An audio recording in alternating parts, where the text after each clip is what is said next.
at conference yesterday, Jeremy Hunt, the Chancellor, he was talking about cracking down on benefits. This is what he had to say. Around 100,000 people are leaving the labour market every year for a life on benefits. Mel Stride gets this 100%, which is why he's replacing the work capability assessment. And we're going to look at the way the sanctions regime works. It isn't fair that someone who refuses to look seriously for a job gets the same as someone trying their best.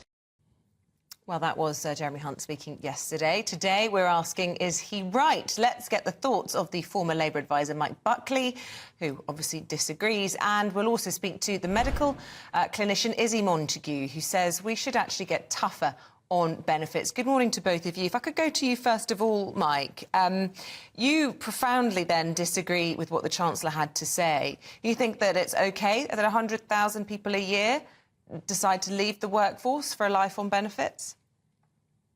Well, we need to think about why those people are leaving the labour market, first and foremost. But to go back to what Jeremy Hunt says, I mean, this is a carbon copy of what George Osborne was saying a decade ago. This is a Conservative Chancellor attempting to get votes by saying we're going to be tougher on benefit claimants than the Labour Party. Clearly thinking there's a cohort of voters out there who will think, yeah, let's get the benefit claimants because that's going to make the country better. They're trying to shift the blame. Osborne was doing it 10 years ago. They've then shifted on to doing it with asylum seekers and migrants. This is a government that's done a terrible job. I mean, think about it. Has anything got better in the last 13 years? And now they're trying to shift the blame onto benefit claimants again. Benefit claimants have had a terrible time. I was just reading this morning.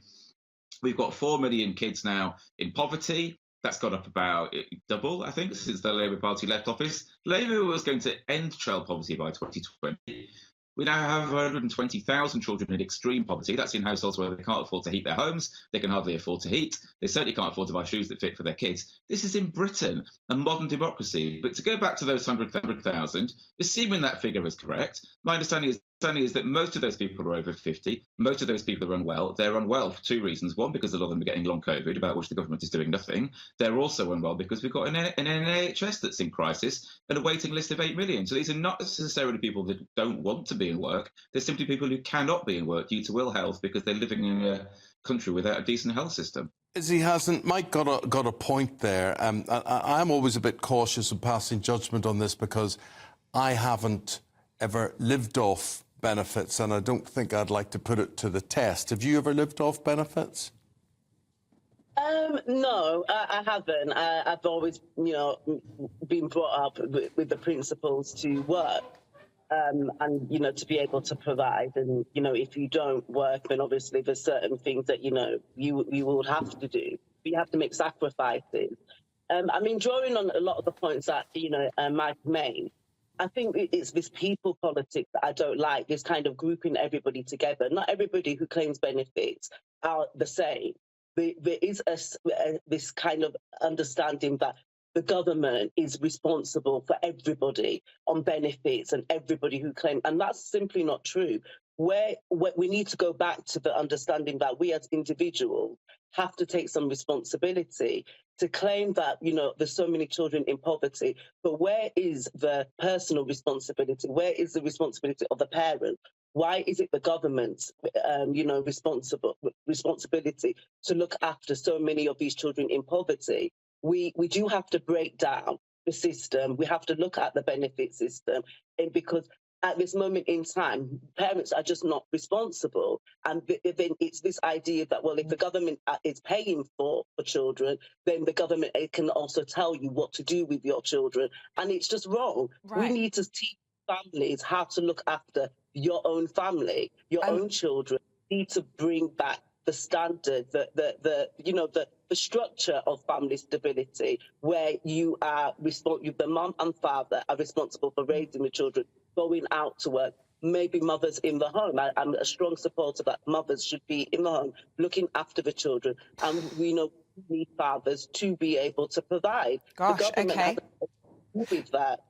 Well, look, Mike, Izzy seems to go quite a bit further than the Chancellor would. I mean, he was trying to invoke Churchill yesterday, talking about nobody in society should be languishing at the bottom. There's a ladder there for those people in poverty. But Izzy's talking about, basically blaming people for being in poverty and taking responsibility for it themselves.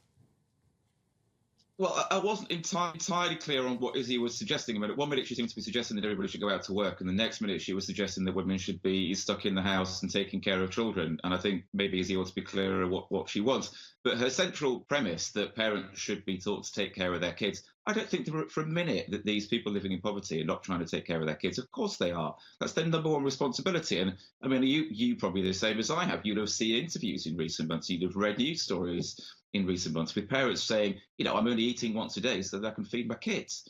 Or I'm eating, I'm only having like 2 meals a day, 3 days a week so that I can feed my kids. Parents are making terrible, terrible choices because of the poverty they're in, because benefits aren't paying enough. Often, actually, these are people who are also in work and doing 1 or 2 zero-hours jobs or very low-rate, low-paid jobs, so that they can do the best that they can to feed their kids. They're often in circumstances that, to be fair, all of us on this call have never experienced and almost certainly never will experience. But Izzy, you just believe this whole benefit system is broken and people are swinging the lead on it. People are being encouraged, in your view, to get on benefits. Couples, you would say, are pretending they're not together. They avoid getting married because they get more benefits as a result. The state is almost discouraging people from getting married, and that must change because you say marriage is the bedrock of society, not social welfare. Correct. I mean, going back to what Mike said about me being unclear, I'm not saying everyone should, as if the premise should be that you work and provide for your families. Obviously, as a single person, I would be working. As somebody, as a mother, yes, I do believe mothers should be looking after their children. We're paying constantly other people to look after our own children, constantly worrying at work, trying to split ourselves in halves. When in fact, these children have fathers. The government are not these children's fathers. To say that people are making horrible sacrifices, but without addressing why are people making these horrible sacrifices? Why are so many people in poverty? And it is because if you look in a lot of these homes, there aren't fathers in the homes. There's hardly even mothers in the homes. When the mother is having to work 2 jobs and she's not there for when her children get home from school, it is a problem. And that is the problem. We can't blame the government for that. We have to go back to understanding that marriage is what we should be teaching our children. And this it's an old-fashioned view. But it's not, because we still have a view that somebody should do it. But what you're saying is that the government should be everybody's husbands and everybody's mothers. OK. Izzy Montague, a parent and a medical clinician. Thank you very much indeed. Mike Buckley, journalist and former Labour advisor. Really appreciate your thoughts and contributing to that debate. Appreciate it. Thank you.